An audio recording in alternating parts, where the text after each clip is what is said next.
this is our second attempt at Williamsburg. Colonial Williamsburg. Colonial Williamsburg. Yeah. So, tried it last week, and we figured we'd better do a little more research before we just start laying down $100 to go see the place. Well, actually, it was more than that. We were going to get a 3-day pass. Yeah. Our initial reaction would get the 3-day pass because it looked pretty big, like it was going to take a while to get through everything. Yeah. So luckily we waited. We went down to Jamestown instead. Spent the day down there. So we did a lot of research, and it's actually a town that you can just walk through. We didn't realize it. yeah, you don't have to pay anything. Yeah. You can walk through the whole town, get on the bus. They got a shuttle. It's free shuttle. You drive on and off. The whole around the outside of Williamsburg. So you can go anywhere you want. Anywhere you want, and check it out. And then if there's stuff we want to see, then we'll go ahead and pay the price that we need, and then we'll go see. Right. I think we're going to, because you can't get in any of the historical places. The palace with where the governor was at, or any of the courthouses, or any of that. The historical things, that's what you're paying for to go in. So I think today we're going to go and just see the town and see what we really want to do. So today we're just going to do the free shuttle bus and explore the whole town, and then we'll take it from there. Yeah. It's interesting when you go into the visitor center. All they want is your money to get the tickets. They really don't tell you much about the town at all. So yeah, just give us your money and off you go. Yeah. So you didn't get much information from them, so we did our own research. Yeah. Which we probably should have done before. Yeah. But so that's the plan. So we'll see how it goes. We'll let you know. Yeah. Just an itty bitty ditty about a couple on the road, driving in Harvey, pulling a toad. No place special to roam, not looking for a home. Won't you come along with us? We are RPlaceTravels. So what'd you think of Williamsburg? We spent 2 days, and the first day we basically just went and did the stores and just walked around and found out what was there. And then you have to get a ticket to go into the historical stuff, and I thought it was worth it. I think if we started earlier, we probably would have done a 3-day ticket and went because we're finding that while we were there are some days that some things are closed, and it's like almost all the stuff I wanted to see was closed the day that we went. But they had such wonderful things to go and see, so I really liked it. How about you? Yeah, if you're gonna go, it's worth to pay the prices. It's $50 a person. $50 each just for one day. Yeah. But it's definitely worth it because not each day. They add just a little bit more on to do a 3 day. Yeah. I think it's $80. Went to for 3 $79 days. for 3 days. Yeah. Yeah. So. But at least go through one day, because there's a lot of, they have pretty knowledgeable people as tour guides, and they have a lot of information and stuff, and they're pretty knowledgeable. So it's definitely worth it, and it definitely makes the trip. Yeah. Going through the tours and seeing inside all these historic buildings. They're not actual buildings; they're all recreations. Almost everything there is a recreation. Right. But, and the stories even are things that they've tried to find out. But I would say about half of it they've had to elaborate because they don't know. They just don't know. Yeah. A lot of it's guesswork, and they might know a certain fact here, so they'll put a whole story around it. Right, and that, which makes it interesting for us to put a story with it. Yeah. So I really liked it. I liked all the people that were there. It was to me it was well worth it, in that because of that. And that they were very helpful. As you said, you have to go through a tour, so sometimes you have to wait for the tour to start, and we're trying to figure out where to go. Can we get into this one while we're waiting for this other one to do a special? You know, that's why it's really nice to know ahead of time. Get a map, go through it, get yourself acquainted with the place first. That was the nice thing about going a day early, and because it's a regular town. So the main drag on the one side actually has modern restaurants, regular store fronts, and anybody can go in those. You can just go into them. But when you get down to the historical places, you'll need to have a ticket. And the courthouse they do mock trials. Uh-huh. And of course, my wife volunteered, and I ended up volunteering also. I know. Get that. They had a hard time trying to get people to volunteer for this stuff, which I think was odd. You usually get so many of them. So I volunteered. Yeah, he actually had more talking parts than I did. So it was fun. Yeah, it was. We had a really good time. Yeah. Bus stop. Free shuttle. Are in Williamsburg, and there's the bus that free shuttle takes you through the town, takes you around, on and off, free shuttle. But so far, here it is. All right, this is the Governor's Palace. The Governor's Palace was the home of 5 royal lieutenant governors, 2 royal governors, and the first 2 governors of the Commonwealth of Virginia. The palace, completed in 1722, was destroyed by a fire in 1781 while it was being used as a hospital for Americans wounded at the Battle of Yorktown. The palace was reconstructed on its original foundation and is furnished to represent the home of the last British royal governor of Virginia, John Murray, the 4th Earl of Dunmore, and his family. George with house and garden.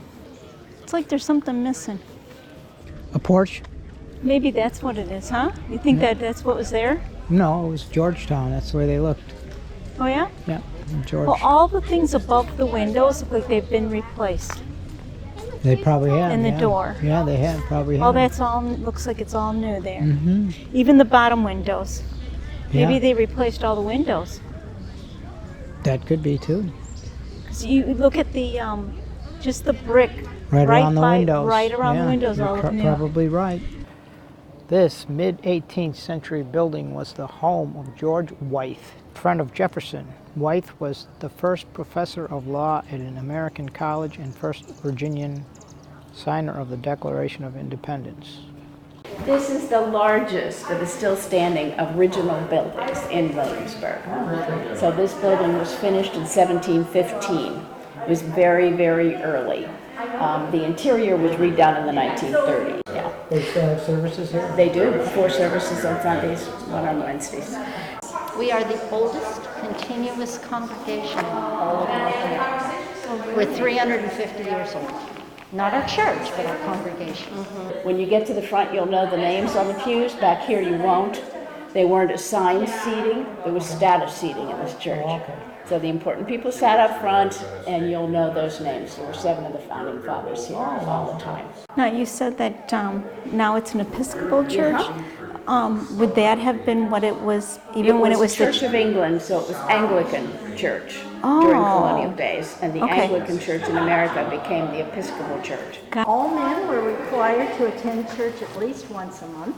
And it was because it's not only a religious service, but it's a town meeting. And that's when the governor lets you know what's going on.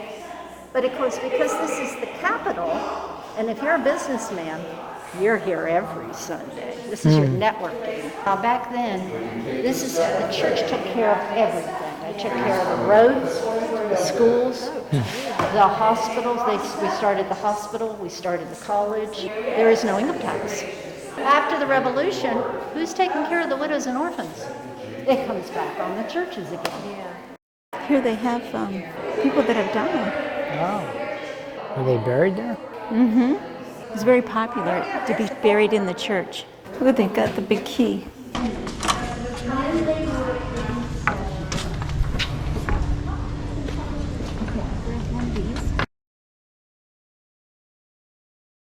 there's still people on this planet that can make them the same way as they'd be done in the 18th century, but the cost would be just freakish.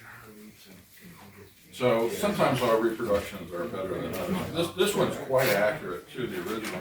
It's just not all done in white. Thank you for explaining. All right, wish you well. All right, so let's get our sheet run through. And then the ones that are done on both sides will hang when the lines of it begin their drying. And depending on how quickly they're put up there, they may be dry this afternoon, or more likely by tomorrow. Where's your ink? And then go in between, over and under. Now it's piece back. So then you have to change the groupings because you can't keep going in and out of the same opening. So you take one away and add one in this case. And you're gonna run out, that's okay. We have a costume interpreter inside talking about English law. Okay. So you can stay as long as you'd like. However, I must tell you, at 2 o'clock, we're going to have a recreated trial. So if that's of interest, it'll be about a 25-minute ordeal, and we have people sit under that fly, and we'll gather them up at 2 and bring them in. Now, the courts always stood in the center of the county because it's the local government, and everybody had to have equal access. So this is an English colony. The Church of England was established by law. There was a tavern or ordinary on every courthouse green as well, because the court sat once a month for a day or two, or conceivably 3. So everybody goes next door and has a meal and a couple of drinks with their friends, and maybe the afternoon session's a little more lively. Well, if you're so lively you interrupt the court session, they'll clap you in the stocks over there, looking like an idiot in public. So good thing to remember, public humiliation, corporal punishment, and slavery are part of the human condition at this time. That we will be portraying events and people of the past. You could hear language that's no longer used today, or hear ideas or opinions expressed that will offend you. We just don't want to make the mistake of blaming the 18th century because it's not the 21st. We can learn from it. So this is a hierarchical society, and anytime people above you make you do stupid things that don't make any sense just because they can, it's a hierarchy. The founders wanted you to be equal, so don't sit still for that. If you have a cell phone, please make sure it's on silent, because I want to save you that 2 or 3 minutes when it's going off. You're trying to pretend it's not yours. Clerk of Court keeps public records just like today, and that's been going on since the late Middle Ages in Britain, about 500 or 600 years. So it's an old custom. And Hall, come forth to the bar of the King's Justice, and thou shalt be heard. A petition of Anne Hall, widow to the King's Court, that arriving without any name subscribed thereto and purporting to be the last will and testament of William Hall, deceased, be received and recorded, and that Anne Hall, widow, the executrix therein named, may have a certificate granted her for obtaining a probate thereof in due form. Your Honors, I have here my late husband's last will. William Higgins, come forth to the bar of the King's Justice, and thou shalt be heard. The reason for William not signing the paper at that time, sir, was because no other witness was present besides myself. So I went off to find some neighbors, but unfortunately returned too late. That seems perfectly credible, gentlemen. He cited William's good sense of memory. Now you can get your rich to Clark and go to court's thanks, Mr. Bates. Mr. Higgins, you're not another Quaker, are you?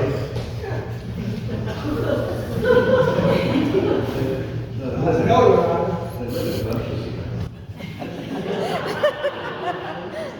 Swearing in, Mr. Clark.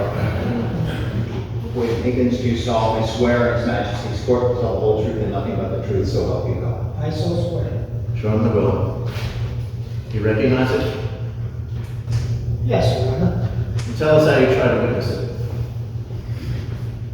Your Honors, I went to the house of the said William, now deceased. A little before his death, he showed me the paper, and I heard him acknowledge the writing as and for his last will and testament. His pain was very great. My he was then of perfect sense and memory. I confess that I was weeping. He told me to told me to stay my tears and rejoice, saying that I ought to envy him the place to which he was going. Well, it's just like your husband, Mrs. Hall. A testimony of his faith at this expiring breath.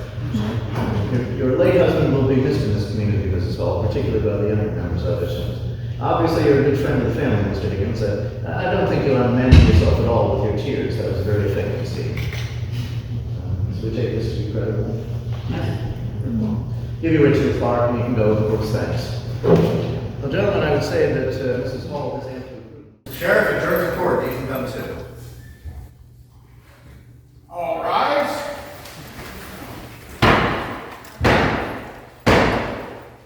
This court stands adjourned. God save the king. God save the king.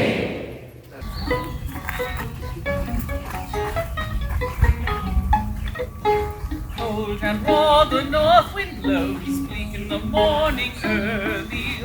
All the trees are hid with snow, covered with winter yearly. As I came riding o'er the slough, I met with a farmer's daughter. Rosy cheek and bonny brow, but faith made my mouth water. Williamsburg is the capital of the largest and wealthiest of all of the colonies. The city is 1 mile long by half a mile wide. In that space, in the 1770s, we had between 12 and 15 taverns here. So you're going to have a dining room as well as a bar room inside the tavern. You don't get a menu. You don't get the meal of your choice. You don't get the option to whine and complain and ask for something else. It's what the tavern is serving that day. Good news is, if you don't like what Mr. Southall is serving here at this tavern, you got 14 other choices. So for 7.5 pence, you get a place to sleep. Most likely you will end up sharing the room. And you'll most likely end up sleeping on the floor because it's first come, first served. So only the first 2 to 3 people are going to be lucky enough to get a spot in the bed. So let's say 2 men, hi gentlemen, are sitting here playing checkers. Well, you know, rather than having to get up and go all the way outside to use the necessary, there's your little chamber pot under the table there. But gentlemen, here's the best news. You don't even have to get out of your seat. Oh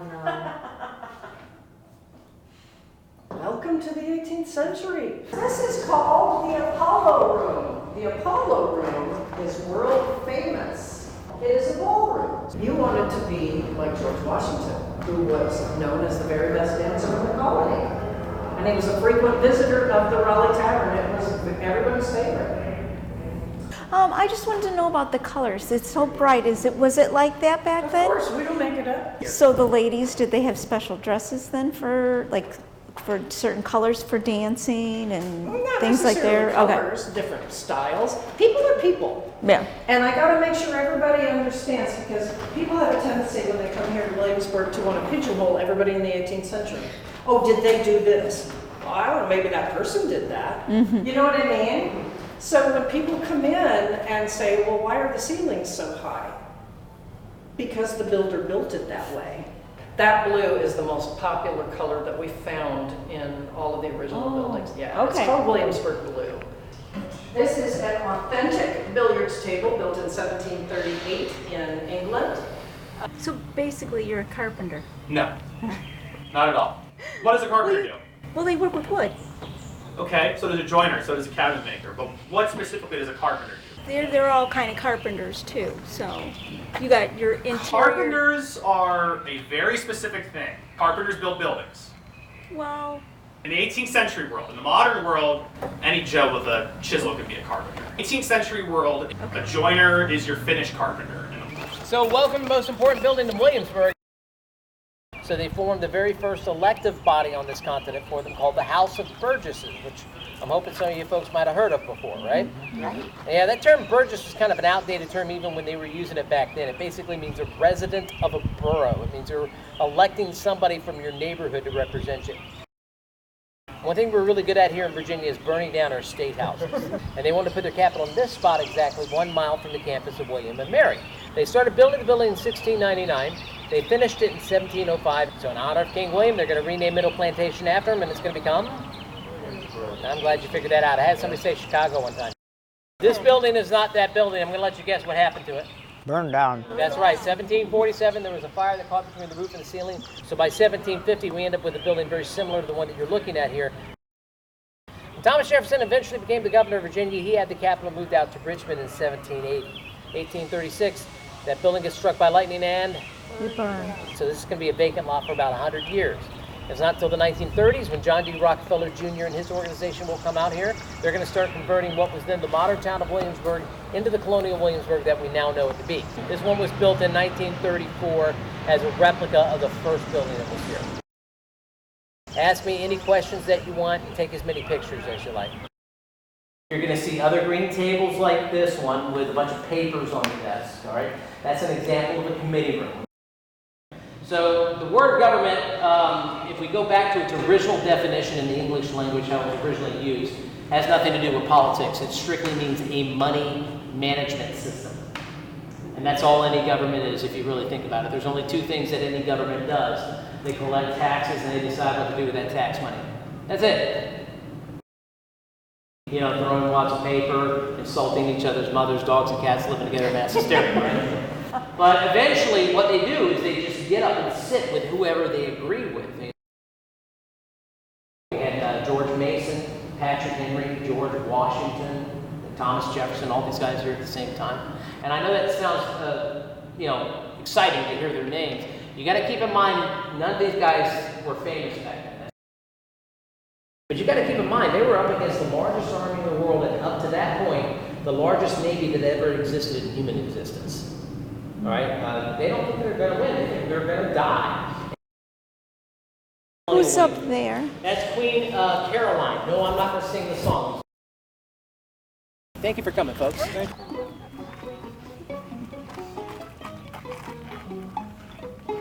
Cold and raw, the north wind blows, bleak in the morning early. All the trees are hid with snow, covered with winters yearly. As I came riding o'er the slough, I met with a farmer's daughter. Rosy cheek and bonny brow, fate made my mouth water.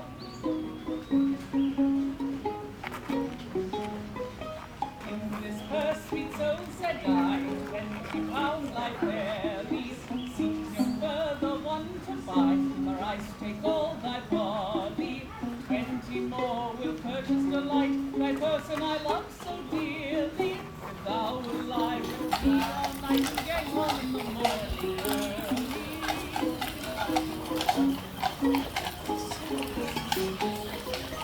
May the foot my path say if I should be so silly to give my maiden head away, lose my true love dearly. This would bring me to disgrace, therefore I say ye nay, sir. And if me you would embrace, first marry and then you may, sir.